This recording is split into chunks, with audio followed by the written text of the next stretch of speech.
우리 하나님 앞에 찬송 드리겠습니다. 찬송 247장, 21세기는 209장입니다.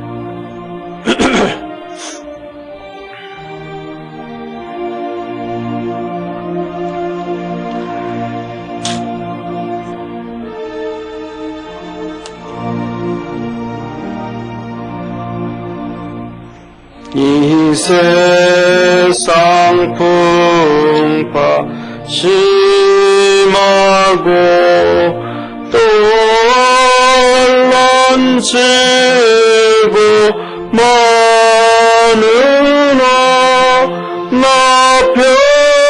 편히 쉬게 될 곳은 주의 비하신 신수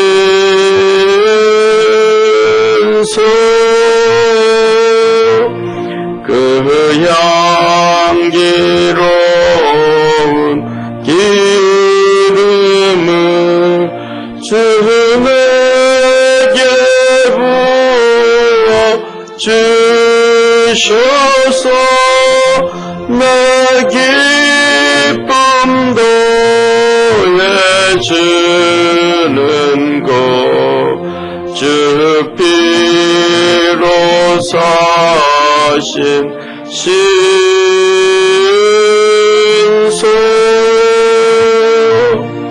주 믿는 형제 자매들 그 몸은 떠나 있으나 주 앞에 기도드리고 다 함께 모일 신수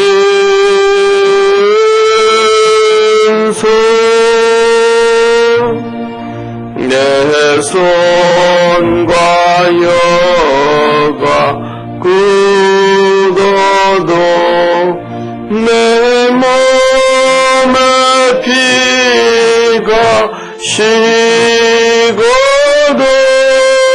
나 영영 잊지 못할 것 은혜의 보좌 신수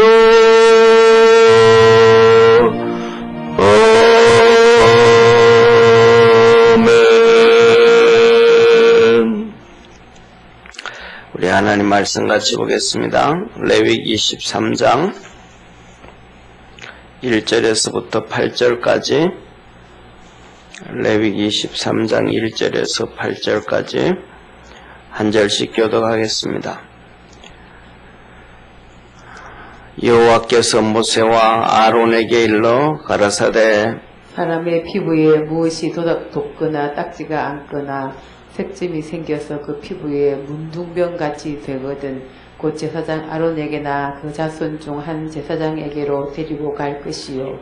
제사장은 그 피부병의 병은 질찰할지니 환체의 털이 휘어졌고 환처가 피부보다 우묵하여졌으면 이는 문둥병의 환처라 제사장이 진단하여 그를 부정하다 할 것이요. 피부의 색점이 희나 우묵하지 아니하고 그 털이 희지 아니하면 제사장은 그 환자를 7일 동안 금고할 것이며 7일 만에 제사장이 그를 진찰할지니 그의 보기에 그 환처가 변하지 아니하고 병색이 피부에 퍼지지 아니하였으면 제사장이 그를 또 7일 동안 금고할 것이며 7일 만에 제사장이 또 진찰할지니 그 환처가 엷어졌고 병색이 피부에 퍼지지 아니하였으면 피부병이라 제사장이 그를 정하다 할 것이요 그런 옷을 빨 것이라 그리하면 정하리라. 그러나 정결한 여부를 위하여 제사장에게 보인 후에 병이 피부에 퍼지면 제사장에게 다시 보일 것이요 제사장은 진찰할지니 그 병이 피부에 퍼졌으면 그를 부정하다 진단할 것이라. 이는 문둥병임이니라. 아멘. 아멘. 오늘 이 7장은 이 문둥병에 대해서 말씀을 하고, 오늘은 첫째 시간입니다. 이 사람이 피부병이 걸렸는데, 이렇게 그 피부병이 문둥병과 같다라고 하면, 제사장에게 보여라. 세상에 여러 가지 수많은 병이 있지만, 그 병 중에서 피부에 나오는 병 중에서 문둥병은 이스라엘 백성들에게 있어서 하나님이 저주하신 병이다 그랬습니다. 그래서 이스라엘 백성들이 백성들 가운데 거하지 아니하고 쫓겨나는 이스라엘 백성은 하나님이 선택한 백성이잖아요. 선택에서 제하여졌다.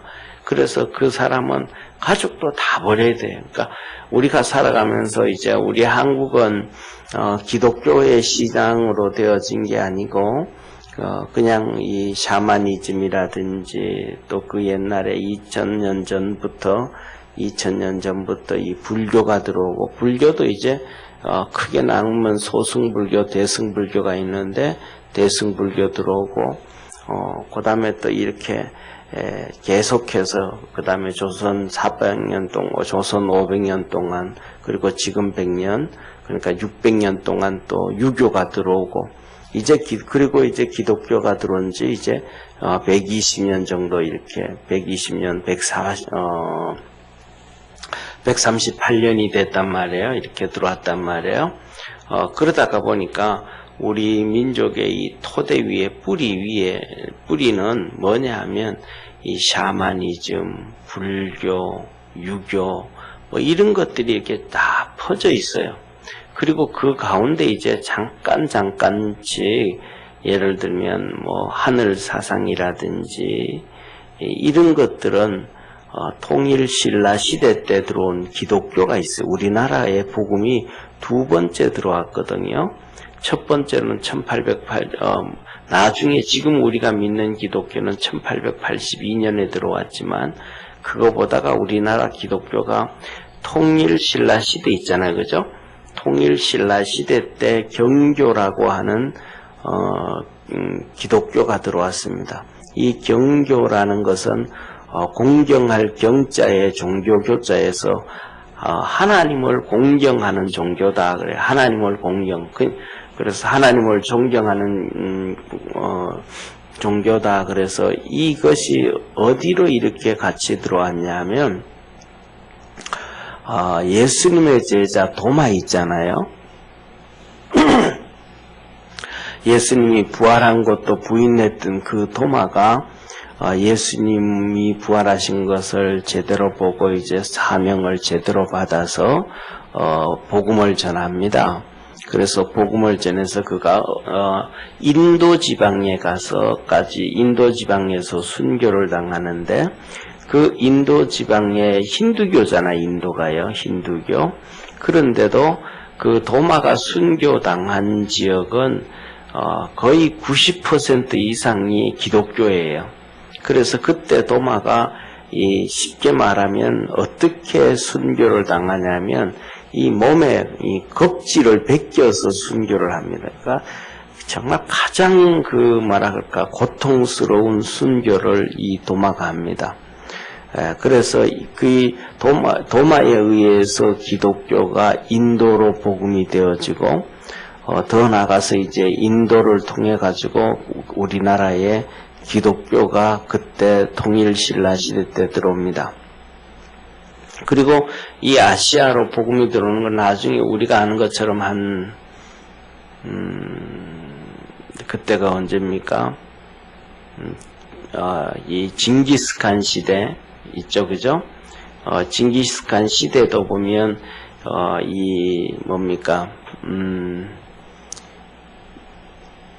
몽골에 여러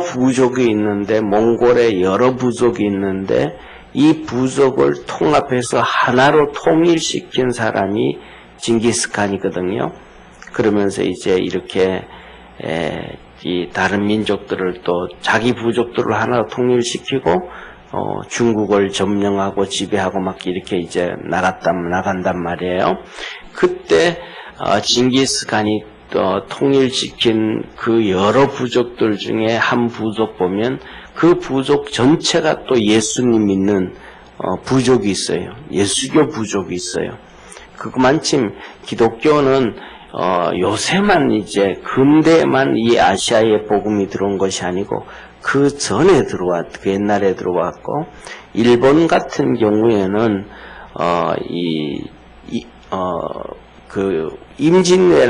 임진왜란은 지금으로부터 거의 한 400년 전 사건이잖아요. 1592년이니까.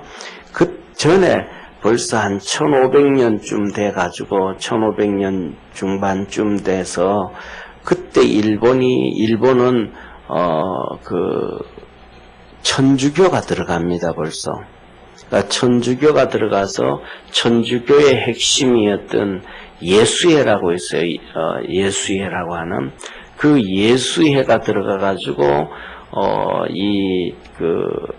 스페인의 그 총이라든지 이 무기들을 다 전해 줍니다. 그래서 우리나라 임진왜란 때 보면 이 장군들이 깃발을 들고 들어오거든요. 깃발이 한 개가 아니고 일본의 각 부족들 깃발을 다 들고 들어오는데 그 깃발 중에 하나가 예수의 깃발이 있습니다. 예수의 깃발이. 그래가지고 막 그냥 한국에 와서 이 조선에 와서 정말 그런 많은 험악한 일들을 했는데, 그래서 우리 기독교가 벌써 그때 들어와가지고 통일신라 시대 때 들어와가지고 쉽게 말하면 우리가 성경에 보면 그러잖아요. 바리새인이 물었을 때 가장 큰 계명이 무엇입니까? 라고 물을 때 가장 큰 계명이 무엇입니까? 라고 할 때 하나님을 사랑하고 목숨을 다하고 뜻을 다하고 정성을 다해서 하나님을 사랑하고 내 이웃을 내 몸같이 사랑해라. 이 말씀이잖아요. 이 말씀을 사자성어로 한마디로 말하면 경천내인 사상이에요. 하나님을 공경하고 사람을 사랑하고 이런 것들이 통일신라 시대 때 경교를 통해서 우리나라에 이렇게 불교 속으로 아주 깊이 쑥 들어가 버립니다. 그래서 우리가 1970년이죠. 불국사를 이렇게 다시 수리하고 재정비하고 할 때 이 불국사에서 십자가라든지 예수님의 상이라든지 마리아 상이라든지 뭐 이런 돌로 만들고 이러한 유적들이 엄청나게 많이 나옵니다. 이게 뭐냐면 그때 들어왔던 기독교, 경교라고 하는 기독교의 영향 때문에 그렇습니다. 그래서 우리 그렇게 기독교가 들어왔지만은 우리나라에 기독교는 그냥 소리 소문도 없이 어떻게 사라졌는지도 모르고 어떻게 영향을 줬는지도 모르고 기독교가 그냥 싹 없어져 버립니다. 그냥 싹 없어져 버려. 그리고 여전히 우리 나라의 우리 국민들의 의식 속에는 기독교는 그냥 없어져 버렸고 불교, 그다음에 유교, 그다음에 샤머니즘 이런 것들이 그냥 가득 팽배해져 가지고 있습니다. 그런데 그러다가 보니까 가장 중요한 것은 뭐냐면 우리나라는 하나님과의 관계가 우선시가 되진 것이 아니고 이 유교의 가장 큰 유교의 가장 큰 영향인 혈육이 가장 우선이 되어져 버리는 거예요. 이 혈육이 가장 우선시 되어져 버리니까 혈육 중에서도 뭐냐 하면 이 유교의 혈육은 자식은 부모의 소유권으로 생각해 버리잖아요. 그죠? 예. 유교의 특징 중에 하나, 가장 병폐 중에 하나, 뭐 많은 병폐가 있죠. 제사의 병폐도 있고, 뭐 이런저런 중국을 떠받들어 사는 그런 병폐도 있고, 그런데 그 가장 큰 병폐 중에 하나, 이 세 가지가 있다 그러면, 뭐랄까, 정말로 그냥 상상을 이 병폐를 100으로 얘기한다 그러면 하나가 거의 한 70% 이상 이것이 중국을 떠받들고 사는 병폐, 이게 가장 큰 병폐죠. 지금까지도 조선 끝나고 지금 대한민국이 건국되어져 있는데도 지금도 중국을 떠받들어 살고자 하는 그런 사람들이 많거든요. 이게 가장 큰 병폐고, 그 다음에 두 번째 가장 큰 병폐 중에 하나가 뭐냐 하면 이 자식을 자기의 소유물로 생각을 한단 말이에요. 그래서 이 혈육 중심으로 되어지는 이 병폐가 정말로 큰 병폐 중에 하나인데, 기독교에서는 그런데 하나님이 우리에게 말씀하신 것은 뭐냐면 그 병폐보다가도 하나님의 선택이 우선이라는 거예요. 혈육보다가도 하나님의 선택이 우선이라는 거예요. 그러면 하나님의 선택이 되어졌는데 이 문둥병은 하나님이 선택하신 것이 끊어지는 거예요. 하나님한테 버림을 당하는 거예요. 그러니까 하나님 앞에 버림을 당하니까 혈육 간의 관계도 끊어지는 거예요. 그래서 이 문둥병이 걸리면 가족과도 끊어지고 동네 식구들과도 동네 먼 친척들과도 끊어지고 그 다음에 이스라엘 백성이라고는 민족과도 끊어지고 이게 다 단절되어 버려요. 그래서 이 문둥병은 하나님의 저주병이다. 엄청나게 심각한 병 중에 하나가 이 문둥병이다 라고 얘기하는 거예요. 그래서 다른 모든 이런저런 하다못해서 죽을 병에 걸려도 괜찮지만은 이 문둥병에 걸리면 꼭 제사장에게 보이고 제사장에게 판단을 받아라. 왜? 이 문둥병은 하나님으로부터 끊어지는 것이고 전부 이런 하나님의 저주와 관련된 병이기 때문에 그렇다라는 거예요. 그래서 오늘 이 문둥병 것처럼 보이면 제사장에게 가서 보이면 제사장은 그 피부병을 이렇게 보고 피부병을 보고 이 피부 한 부에 문둥병이 들었으면 그 피부 한 부에 이 털이 있잖아요. 피부 한 부의 이 솜털이든지 머리털이든지 이 털이 희게 되어졌으면 그거는 털이 희게 되어졌다. 털이 변했다. 이것은 문둥병이다. 그리고 그 다음에 피부병이 이렇게 걸렸는데 피부병이 그냥 괜찮으면 그냥 이렇게 똑같이 면이 똑같으면 괜찮은데 이렇게 푹 파인 거 있잖아요. 우묵한 것. 오늘 성경은 우묵하다 그러는데 이렇게 쑥 들어가 있는 곳이 있으니 쑥 들어가게 되어지면 그것은 바로 문둥병이다. 그래서 제사장은 부정하다 선언하고 그는 이제 쫓아내. 제사장이 부정하다 선언해 버리면 가족도 그를 쫓아내고 다 쫓아내 버리는 거예요. 예. 그런데 와서 피부병을 제사장이한테 와서 보였는데 보니까 피부의 털도 흰색으로 변하지 아니하였고 또 우묵 파이지도 아니하였고 그런 거예요. 그러면 제사장은 너 일주일 후에 와라. 일주일 후에 와라. 그러면 일주일 후에 또 가는 거예요. 가서 이렇게 봤더니 그것이 아직도 그대로 유지가 되는 거예요. 흰색으로 바뀌지도 않고 이렇게 푹 파이지도 아니하고 쑥 들어가지도 않았단 말이에요. 그러면 또 일주일 또 시간을 줘요. 그래서 또 일주일 시간을 줘가지고 또 일주일 후에 와라 그래요. 왜냐하면 병의 진행 과정 그다음에 이것이 결론을 봐야 되니까.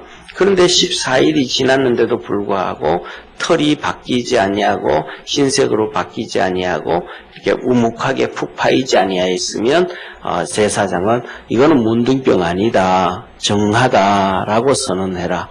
그러면 그 사람은 가서 자기가 입고 있던 옷들을 전부 이렇게 빨래하고 세탁을 하고 그렇게 되면 정하게 된다라고 말씀을 하셨어요. 그리고 이제 시간이 지나잖아요. 그죠? 그래서 이 폐우병이 시간이 지나서 치료가 되어지면 되는데 치료가 안 되어지고 계속 있다가 보니까 나중에 털이 휘어진다. 분명히 정하다 그랬는데 피부가 이렇게 뭐랄까 움푹 파인다든지 털이 흰색으로 바뀐다든지 이렇게 피부병이 생겨지면 다시 제사장에게로 갈 것이고 제사장은 그것을 보고 문둥병이라고 선언을 하고 그 다음에 부정하다고 판단을 해라 라고 얘기를 하시는 거예요. 그래서 오늘 중요한 것은 뭐냐 하면 이 병들 중에서도 그냥 우리가 관리를 잘못해서 감기가 든다든지 우리가 잘못해서 이런 병이 드는 병들도 많지만은 그 다음에 우리가 실수하고 잘못하지 않아도 우리 몸이 면역 기능이 약해진다든지 문제가 생겨서 병이 들 수 있지만은 이렇게 하나님 앞에서 심판을 받고 징계를 받고 버림을 당하는 이런 질병도 있다. 이것이 그 중에 많은 병들 중에서 바로 하나가 문둥병이다라는 거예요. 그래서 우리가 이런 것을 바라보면서 또 하나님 앞에 열심히 기도하고 믿음으로 달려가고 해서 하나님의 도우심 가운데 건강케 되어지는 은혜가 있기를 축원합니다. 그런데 무엇보다도 왜 그렇게 해야 되는가 할 때 이런 예수님이 이 땅에 오셔서 이런 하나님 앞에 저주받고 하나님 앞에 버림당하고 하나님 앞에 심판을 받은 문둥병까지도 예수님이 다 치료해 주신 거예요. 그러니까 하나님과의 우리와의 관계가 저주의 관계, 심판의 관계, 고통의 관계가 있는 그런 관계도 하나님이 이렇게 예수님을 통해서 다 하나로 만들어 주신 거예요. 하나님의 저주를 끊어버리신 예수님, 하나님의 심판을 끊어버리신 예수님, 그리고 그 하나님의 심판을 바꾸고 저주를 바꿔서 우리에게 사랑과 복을 주시게 하도록 만드신 분이 예수님이다. 그래서 우리는 첫째로는 신앙생활 열심히 하고 주님을 사랑하고 기도함으로 하나님과의 관계가 지금보다가 더 하나님이 우리를 사랑하고 우리가 하나님을 사랑하는 관계로 만들어갈 수 있는 축복의 성도가 되어지기를 축원합니다. 그 다음에 두 번째로는 이렇게 하나님의 이 저주, 심판 이런 것도 깨버려가지고 하나 되게 하셨는데 우리가 살아가면서 신앙으로 정말로 이 잘못된 모든 관계들, 어려움들 이런 것들이 회복되어져 가는 하나님의 은혜와 복이 있기를 소망하는 거예요. 기도하겠습니다. 전능하신 하나님 아버지, 오늘도 우리에게 먼저 문둥병에 대해서 첫 시간을 갖습니다. 하나님께서 우리에게 은혜 베풀어 주시고 예수 그리스도로 구원케 하셨사오니 우리 모든 믿음의 성도들이 믿음으로 승리하게 하시고 달려가게 하시고 하나님의 도우심과 구원의 역사 있도록 하늘문을 열어 축복해 주옵소서. 주의 도우심과 큰 은혜가 있도록 복 주시기를 바라고 새벽마다 주 앞에 나와 간구하고 기도할 때 주께서 하늘문을 여시고 성령의 풍성한 은혜 더하여 주옵소서. 하나님의 사랑을 느끼며 살아가고 또 감사하며 살아가는 믿음의 성도들 되게 하옵소서. 오늘 하루도 주께서 축복의 하루 되게 하시고 은혜의 하루 되게 하시고 능력의 하루가 되도록 하늘문을 열어 복 주옵소서. 예수님의 이름으로 기도드립니다. 아멘. 하늘에 계신 우리 아버지여, 이름이 거룩히 여김을 받으시오며 나라에 임하옵으며 뜻이 하늘에서 이룬 것 같이 땅에서도 이루어지리이다. 오늘날 우리에게 일용할 양식을 주옵시고 우리가 우리에게 죄진 자를 사하여 준 것 같이 우리 죄를 사하여 주옵시고 우리를 시험에 들게 하지 마옵으며 다만 악에서 구하옵소서. 대개 나라와 권세와 영광이 아버지께 영원히 싸움나이다. 아멘.